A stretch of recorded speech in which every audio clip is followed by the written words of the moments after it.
ఫిబ్రవరి 21వ తారీఖున శ్రీమతి లతా గారి ఆధ్వర్యంలో గిరినార్ మహాయాత్ర వివరాల కోసం సంప్రదించండి. మొన్న శనివారం నాడు నాంపల్లిలో ఫైర్ యాక్సిడెంట్ అయినటువంటి బిల్డింగ్ ఇది. అది ఫర్నిచర్ షాపు, బచ్చాస్ ఫర్నిచర్ క్యాజువల్ అని చెప్పేసి ఇందులోనే షార్ట్ సర్క్యూట్ అయిందో మరి ఏమైందో రీజన్ అయితే తెలియదు, కానీ మొత్తానికైతే ఫైర్ యాక్సిడెంట్ అయింది. ఆ ఫైర్ యాక్సిడెంట్ లో 2 చిన్న పిల్లలు, 3 పెద్దవాళ్ళు, మొత్తం 5 కూడా ప్రాణాలు కోల్పోయినటువంటి పరిస్థితి. అయితే ఆ ఘటన జరిగినప్పుడు దినేష్ అనే ఒక వ్యక్తి అది తెలుసుకొని వచ్చి చాలా తన వంతు ప్రయత్నం చేశాడు. ఎవరైతే లోపల ఉన్నారో వాళ్ళందరినీ కాపాడేందుకు తన వంతు ప్రయత్నం చేశాడు. పోలీసులు కూడా ప్రత్యేకంగా అతన్ని అభినందించారు. ఒక్కసారి అతను ఇప్పుడు ఇక్కడే ఉన్నాడు, మనం అతనితో మాట్లాడదాం. ఏం జరిగింది, అసలు తను ఏమి ప్రయత్నం చేశాడు, కానీ ఎందుకు ఫెయిల్ అయ్యాడు, అన్నీ కూడా ఒక్కసారి అతని మాటలను విందాం. అసలు ఏం జరిగింది ఆ రోజు, మీరు ఎక్కడ ఉంటారో, ఏం చేస్తారు? నమస్కారం మేడం, నా పేరు దినేష్. నేను ఇక్కడ ఆటో డ్రైవర్ని, ఇక్కడనే చేస్తాను 25 ఇయర్స్ నుంచి. నేను ఆ టైంలో ఇక్కడ హిమాయత్ నగర్లో ఉండే, నాకు వర్క్ వచ్చింది కాబట్టి హిమాయత్ నగర్కి వెళ్ళాను. ఇక నాకు మా ఫ్రెండ్ కాల్ చేశాడు, శరత్ అనే అబ్బాయి. కాల్ చేస్తే ఇట్లా ఫైర్ అంటుకుంది, ఇట్లా లోపల పిల్లలు ఉన్నారు అని అనగానే ఇమీడియట్లీ వచ్చా. 5 నుంచి 10 మినిట్స్ లోపల వచ్చా. అప్పటికి ఫైర్ చాలా ఎక్కువ అయిపోయింది. అప్పటికి ఫైర్ ఎక్కువ అయిపోయింది. ఫైర్ ఇంజన్ వాళ్ళు, సార్ వాళ్ళు అందరూ వచ్చేసారు. ఇక 2 తమ్ముళ్ళు లాంటి వాళ్ళు, చాలా చిన్నగా నా దగ్గర బాగా క్లోజ్ ఉంటారు ఎప్పుడు. వాళ్ళందరూ తెలుసు, అందరూ తెలుసు, ఎవరు తెలియదని కాదు, అందరు తెలుసు. ఇక వాళ్ళని కాపాడడానికి, 2 కాపాడడానికి 3 వెళ్ళారు. వాళ్ళతో పాటు ఇక వాళ్ళే వెళ్ళినప్పుడు ఇక నేను ఎందుకు వెళ్ళొద్దని ప్రయత్నం చేశా. సో చాలా ఇక ఫైర్ ఎక్కువైనందుకు కాపాడలేకపోయినాం మేడం. లోపలనే వాళ్ళు ఆగిపోయారు. ఇక నా వర్క్ చూశారు, ఇక చేసే హార్డ్ వర్క్ కొద్దిగా సార్ వాళ్ళు చూశారు, సజ్జన సార్ వాళ్ళకి ఇట్లా అందరు చూశారు. ఏంటంటే ప్రాణాలకైనా తెగించి చేస్తాం. ఆ టైంలో అందరు ఇక చాలామంది పర్సన్స్ ఉంటారు, కానీ రీల్స్ తీసుకోవడం కానీ కట్ తీసుకోవడమే ఉంటుంది అందరికీ, కానీ ఇలా హెల్పింగ్ నేచర్ అనేది ఎవరికి ఉండదు సామాన్యంగా. అట్లా అని ఇక నేను ఆ టైంలో చూసాను. మనకు ఫొటోస్ అలాంటివి ఏమో ఇష్టం ఉండవు. మనిషి ఆపదలో ఉండు, లోపల ఉండు, ఎలాంటి ఆయనకి సాధ్యారి అప్పుడు చేయాలని నాకు ఎప్పటికైనా ఎక్కడైనా కానీ చేస్తూనే ఉంటా. అలా ఉన్నప్పుడు చాలా మంచి పని చేశారండి మీరు. అంటే కనీసం మీ వంతు ప్రయత్నం చేశారు. కాపాడగలిగారా లేదనేది పక్కన పెడితే మీ వంతు ప్రయత్నం చేశారు. అప్పుడు మీలాంటి వాళ్ళు ప్రయత్నం చేస్తే ఏంటంటే ఇంకొంతమంది ముందుకు వచ్చి ప్రయత్నం చేసే అవకాశం ఉంటుంది.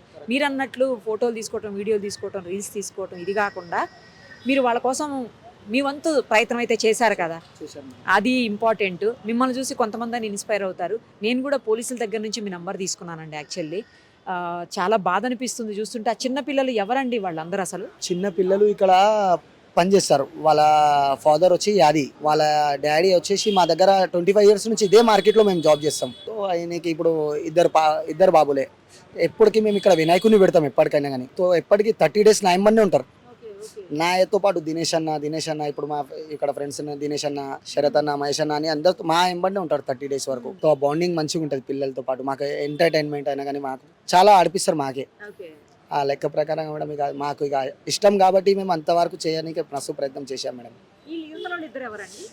ఇక్కడ ఇంతియాసు, ఇబ్రాహిం, ఇక్కడ ఒక అతను ఇక్కడ షాప్లోనే పనిచేస్తాడు. ఇంకో అతను ఇక్కడ ఆటో డ్రైవరే. ఆ లేడీస్ అనేది పెద్ద ఆవిడ ఇక్కడ బిల్డింగ్కి వాచ్మెన్. లే షాప్లో పనిచేస్తారు. ఇక్కడ స్కూల్ ఆ రోజు వెళ్ళలే మేడం, స్కూల్కి వెళ్తారు డైలీ. ఆ రోజు స్కూల్కి వెళ్ళలే. ఇక రిపబ్లిక్ డేకి ప్రోగ్రామ్స్ ఉన్నాయి కాబట్టి ఇవ్వలేరు, స్కూల్ సెలవు ఇచ్చారు. ఇక స్కూల్ లేదని ఇంట్లోనే ఉన్నారు వాళ్ళు. ఇక్కడనే ఉంది వాళ్ళది. ఒకటే షాప్ మేడం. ఇది ఇక్కడ చిన్న షాప్ ఒకటి ఉంటుంది వేరేది, ఇది పెద్ద షాప్ ఒకటే. మొత్తం ఫర్నిచర్ షాప్ మేడం. ఇక పై వరకు అయితే వెళ్ళలే మేడం. మాకు మనుషులు పోయినందుకు బాధ ఉంది అంతే, కానీ కాపాడలేకపోయినామని ఒక బాధ ఉంది. ప్రయత్నం చేసే వరకు అయితే మస్తు చేశాం మేడం. ఆ టైంలో లోపల ఈ 5 నంబర్స్ అని నాకు చెప్పారు. 5 లోపల కింద ఎక్కడ ఫైర్ అయింది, లోపలికి ఆగిపోయారు 5 నంబర్స్ అని చెప్పారు. మిగిలిన వాళ్ళు అందరూ బయటికి ఇమ్మీడియట్లీ వచ్చేసారు. ఇక షాప్లో పనిచేసే వాళ్ళందరూ బయటికి వచ్చేసారు మేడం, రాలేరని కాదు. వీళ్ళ వల్ల ఇక వెళ్ళారు, సో రాలేకపోయారు.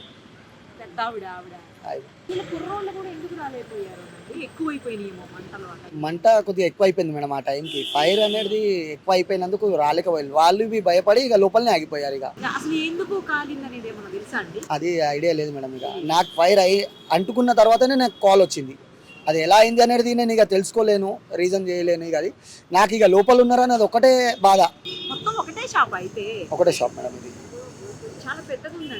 నో మేడం, పెద్దదే షాప్ మనం ఉంటుంది మేడం. ఒక సార్ వాళ్ళు అయితే ఇక చాలా పాత 50-60 సార్ వాళ్ళు ఉంటారు ఇక్కడ. నేను ఇక్కడ వచ్చి 25 ఇయర్స్ ఆటో నడిపిస్తా. సార్ వాళ్ళే ఇక ఇక్కడనే ఉంటాం మేము. ఇక ఎప్పటి నుంచే సార్ వాళ్ళు ఇక తెలుసు కాబట్టి ఇక సార్ వాళ్ళతో ఎప్పటికీ ఇక వర్క్ చేస్తూనే ఉంటాం.